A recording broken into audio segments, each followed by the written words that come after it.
for those of you who don't want to fast or who just aren't quite ready to start, we want to share 10 tips to increase your detoxification, just to support your body's detoxification. We have 5 more days in the year. Is that right? And regardless of what time of year it is, these tips can help you, like if you ever carb up, if maybe you're feeling sluggish or you've just been sick, they can just support your body's natural detoxification processes because our body is incredibly powerful on its own. So number 1 is limiting alcohol. And why is this so important?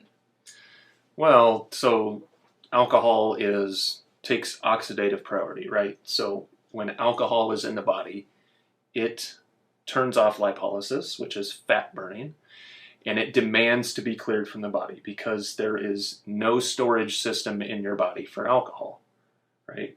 And a lot of times with alcohol drinks come a lot of added sugars and grains and things like that. So limiting alcohol will help you eliminate other things in your diet that we're already trying to eliminate being on keto. So it takes oxidative priority. It lowers your inhibition, so it makes you more likely to grab the extra snack. Right. Generally, we drink alcohol in the evenings. Yeah. And third, it reduces your sleep quality. Yeah, it really does. So we have been able to look at, or I have been able to look at my data. You probably haven't had as much. But when I have a drink at night, even when I'm in ketosis, and I have a single, like a 1 ounce pour of whiskey, I get less deep sleep than if I had not. And by less, I go from maybe an hour, which is optimal, to less than a half hour, which is pretty suboptimal for me. That deep sleep period of sleep happens in the first 2 hours of the evening and is really critical to kind of clearing out things in your brain. Like there is a glymphatic system in your brain the brain actually shrinks during that 2 hour period and clears out toxins and clears out, stuff that shouldn't be in the brain. So the less deep sleep you're getting, the less restorative sleep you're getting, and that will trickle on to everything else in your life. So alcohol definitely impacts deep sleep.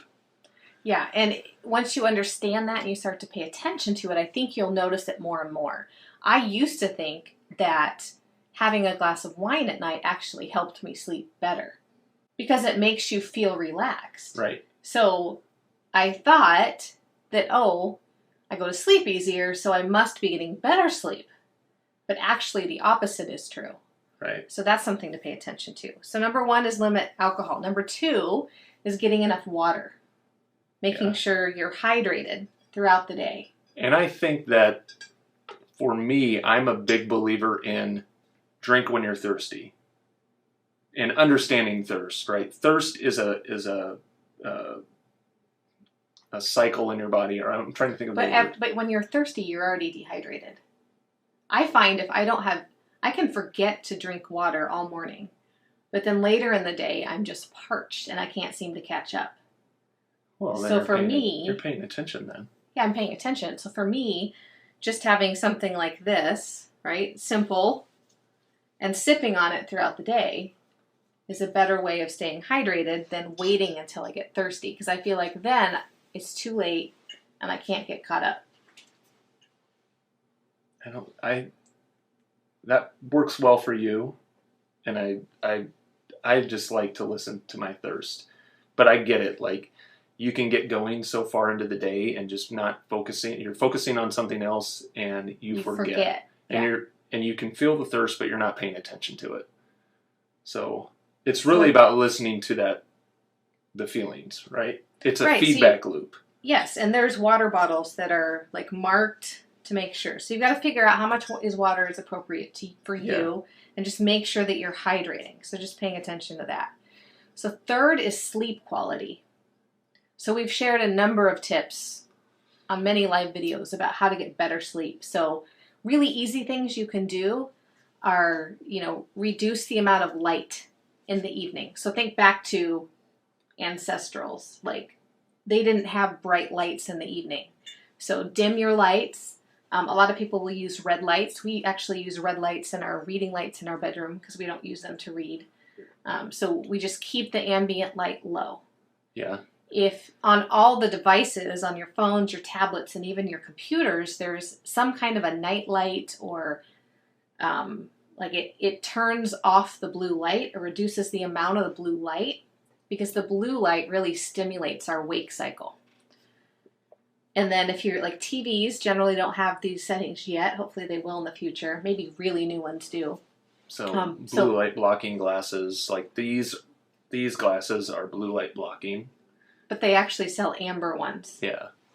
That block even more blue light. Those are very inexpensive. So supplements, you could take some valerian. We find valerian root is very good at... And magnesium. Magnesium. So if you're going to take magnesium as a pill, we would recommend magnesium glycinate. And then also magnesium topically. Some people find it a little bit itchy. I find it to make me a little itchy, so I'd like to take the glycinate pills. The magnesium gels and sprays are actually really great for sore muscles as well. Yeah. So that's sleep quality. We've talked about all of the things that, like alcohol, that can hinder your sleep quality. So. And then going to bed at the same time, waking at the same time. Just establishing a routine so that you strengthen your clock gene. Yep.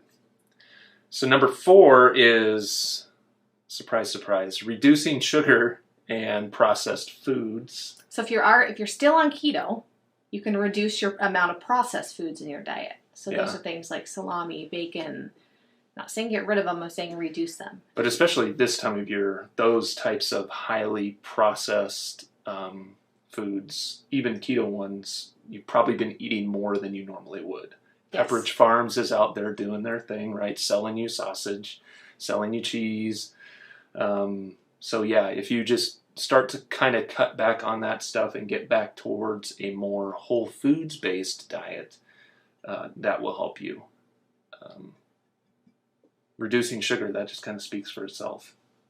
No more sugar cookies. So number 5 is first thing in the morning, drinking water and lemon juice. And a lot of people like to do this warm water. Why lemon with just juice? A little bit of organic lemon juice. It just helps, it supports the body's detoxification processes. And it doesn't break your fast. Oh. We're not talking about like a cup of lemon juice. We're talking Just about a teaspoon or so of lemon juice in like a mug of warm water. What about ACV? Apple cider vinegar can be used as well. Yeah, if you prefer that. So number 6 is make dinner your smallest meal of the day. Make it more like a snack. And this also has to do with sleep quality. Right. So if you can back up 3 to 4 hours from when you go to bed to the last time you eat, that's really optimal because it takes 3 to 4 hours for that whole digestion cycle to kind of finish.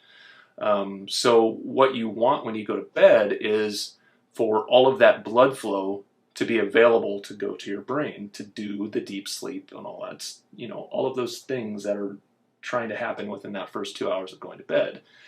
If you've just eaten a big meal or if you're eating snacks late at night right before you go to bed, then your body's going to send blood to the gut to aid in digestion, and you're going to, impact your sleep quality. So making your evening meal, your smaller meal, is beneficial, right? Because you don't have to digest as much food. You'll probably sleep a lot better and feel better in the morning because of it. And if you struggle with acid reflux, this becomes even more essential. Especially if you're new to ketosis, right? Mm-hmm. If you're new to this diet, then, and you're struggling with GERD or acid reflux or whatever you want to call it, then yes, smaller meals at night, better.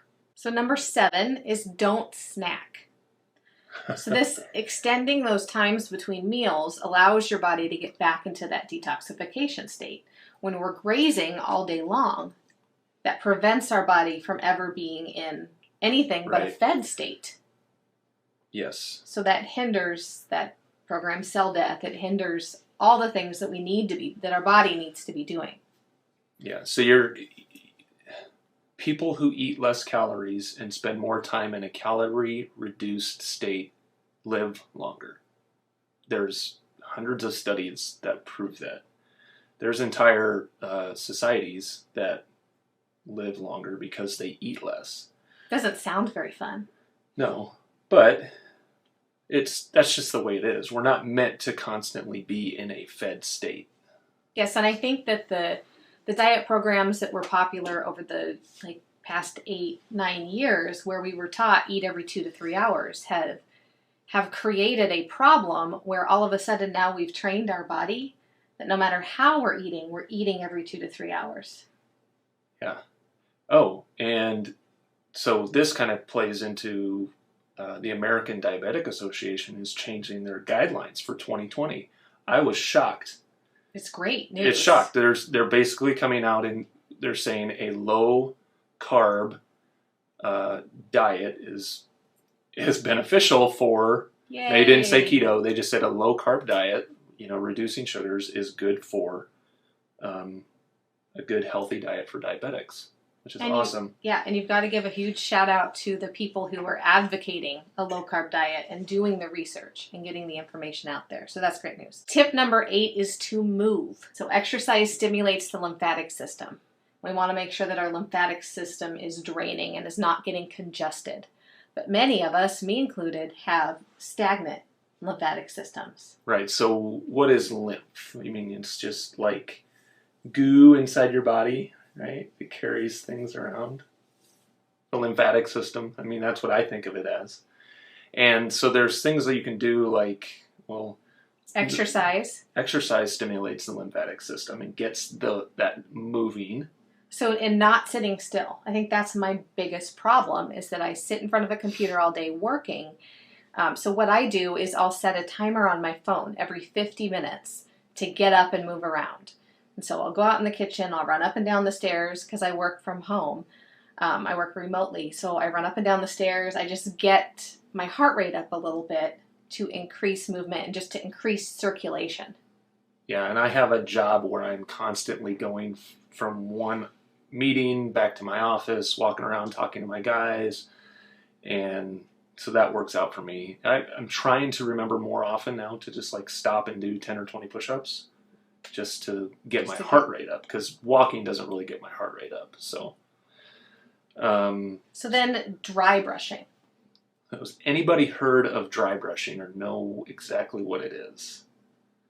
So it has to do with the lymphatic system, right? It's for you started doing it because you feel like you have poor lymphatic drainage. And then there's a specific way to do it. Like you want to brush away from the heart, right? Yes. Yeah. So there's most of the dry brushes come with a chart and instructions on how to move the brush. Yeah. So that can help with your lymphatic system is the dry brushing, which it doesn't take very long. You do it right before you shower. It's also good for your skin, right? Because it stimulates. You're brushing off dead cells and stuff. So yes. And then finally, number 10 is yoga or meditation. Yoga or meditation. And I just thought of the number 11. Uh-oh. Grounding. Oh, yeah. That's something new we're doing. So grounding, it's been warm. So getting outside, getting your bare feet in contact with the ground. The problem is that today we have rubber-soled shoes. Yeah. We're very insulated from the earth. Yeah. So anything you can do to get grounded will help your body detox.